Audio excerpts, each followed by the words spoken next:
It's time again for PKR and his Pandora's box. So PKR, what do you have for us today? Vivang, we're going to talk about notebook computers. Oh, notebook computers. So laptops, notebook computers. What is the difference between, let's say, a desktop, a laptop, and a notebook? Most of the computers that we've used in all time, have been desktop computers because they sit on a desk. Then they made these computers that they call portables. They basically took this desktop computer, tried to make it a little smaller, put a handle on it, and that became a portable. They were really bulky. The next stage was the laptops. In the 80s, you started having these computers, which were somewhat smaller, but still quite bulky. They could just about sit on your lap, and you'd be a little uncomfortable, but you could use them. And they had a battery inside, so that was the laptop. The next stage that happened was toward the end 80s and early 90s. That's when the thing started really shrinking. You got smaller disk drives, smaller keyboards, smaller monitors. So that's when you started getting these machines which were the size of a paper notebook. And so they started calling them notebooks. So that's really been the evolution. Today, we pretty much talk of them as notebooks. Is there a difference between the notebooks of, say, early 90s and today's notebooks? That's a very good question. I think what's happened is that toward the end of the 1980s and the early 90s, there was this very strong, let's call it almost a mad rush towards sub-miniaturization. The smaller you could get, the more expensive it became, but the more convenient and the more premium it was. It's like cell phones today, you make them very small, they're very expensive. Then what happened was that the screens started getting bigger because people realized that they needed larger screens. They'd be more comfortable with larger screens. Earlier, the technology to make such large screens did not exist. Today, you get very, very high quality screens in notebooks like this. So therefore, you have very large screens, you have larger keyboards because they're more comfortable, you have multimedia. All this has gone into the notebook today to make it much larger than it was in the 90s. So it's no longer the size of a notebook anymore, but you really have large, comfortable screens, keyboards, and everything. So today's notebooks are bigger. Why should somebody be even buying a desktop or a notebook? If notebook has almost the same power, then why not buy all the notebooks? In fact, a lot of people who do carry notebooks, executives, do it that way. They don't really keep a separate desktop computer and a notebook computer. The problem, however, is that a notebook like this, or pretty much any notebook today, is very expensive.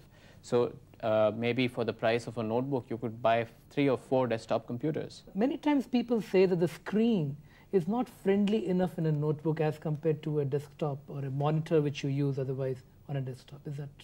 That's not really correct. In fact, the screens in notebooks today, such as this one, they use what is called an active matrix screen. And it's large. In fact, this 13.5-inch screen is larger than what you would see on the display of a standard 14-inch monitor. The second thing is this active matrix screen has much lower radiation. It's much more friendly to the eye. So much so that all this technology is slowly translating to the desktop. On the desktop today, you can get screens like this, but they're very expensive. Screen like this would probably cost you 80 or 90,000 rupees instead of a big bulky monitor which you would keep on your desk, which you can buy for 15,000 rupees. Oh, which means the notebook is leading the revolution that is coming on the desktop. Absolutely. The miniaturization, the hard disk drives, the floppy drive. Why did they make the floppy drive smaller? Why did they make it 3.5 inches? It was because the notebooks could not carry those big 5.5-inch, 5.25-inch drives. So the hard disk drives became smaller. The modem cards are getting smaller. The display technology, all this is happening on the notebook at the leading edge. And from there, it's coming down to the PC. So what are the different kind of notebooks? I mean, do all notebooks have a floppy drive, a CD-ROM drive, speakers, all this thing built in all kind of notebooks, or there is a wide variety? Today, pretty much every notebook has multimedia capability, which means that it at least has sound standard. It has a CD-ROM drive, probably optional as an extra or built-in as in this. Now, to save space, for instance, this notebook, for all its capability, is actually very thin. So therefore, to fit in a CD-ROM drive, you have to sacrifice the floppy drive, which means the floppy drive is external.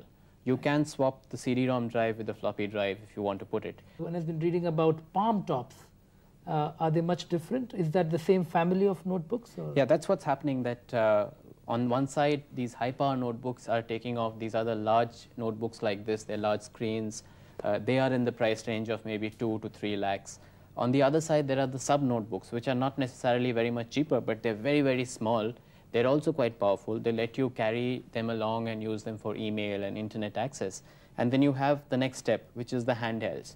Now, these handhelds are things that you can slip into your pocket. They could be running a standard, 386, so very much like a cellular phone or something? Something like that. In fact, there's a cellular phone with such a computer with it. And these computers are pretty capable. They're in the 30 to 60,000 price range. Some of them have color, for 60 or 70,000 rupees. So the handhelds don't give you, what they don't give you is the ability to really use a full-fledged keyboard and type very fast. But you can get a lot of processing power in a handheld computer today. I see. But do you foresee a situation where the notebook computers' prices would drastically fall down so that instead of buying desktop, people would only buying notebooks? We've been waiting for that time for 10 years. Now what's happened is, very surprisingly, unlike the desktop PC revolution where, the prices keep crashing, the notebook price has more or less held at, roughly the 1 to 1.5 lakh level, and then the 2 to 3 lakh level for the premium segment. I think one of the reasons is that the technology keeps changing so rapidly, and to keep pace with it in the notebook, they have to keep shrinking the form factor, and it becomes very expensive. The development process is expensive. A notebook like this, would last 3 months on the shelves, and then they'd have a new model. That makes it very expensive. I personally believe they should have a mid-range notebook which they should stabilize for a whole year, and that would do what you're suggesting, that it would give you the volumes to come up with a notebook which is as affordable almost as a desktop computer. What about the battery life? I mean, is it very relevant? I mean, you keep on charging. What is the standard battery life which you get with the notebook? Battery life is a big issue. It's a big problem. Essentially, if you're looking at carrying a notebook on, say, an intercontinental flight, or even on a domestic flight, from Delhi to Chennai or something, most of the notebooks that you get today after a few months of use don't give you the battery life to last through that flight. Typically, you expect to use the notebook most of the time connected to the mains, and supposing you have a power failure or you're just carrying it around or you're driving it, for some time you're able to use it. Now, the bigger notebooks today like this would have the capability to run it for at least 3 or 4 hours, if you use and conserve it properly. Well, that's so good that's pretty good, yes. The handhelds too will give you a significant amount of battery life. Thank you, PKR, for being once again on our show. Thanks, Steve.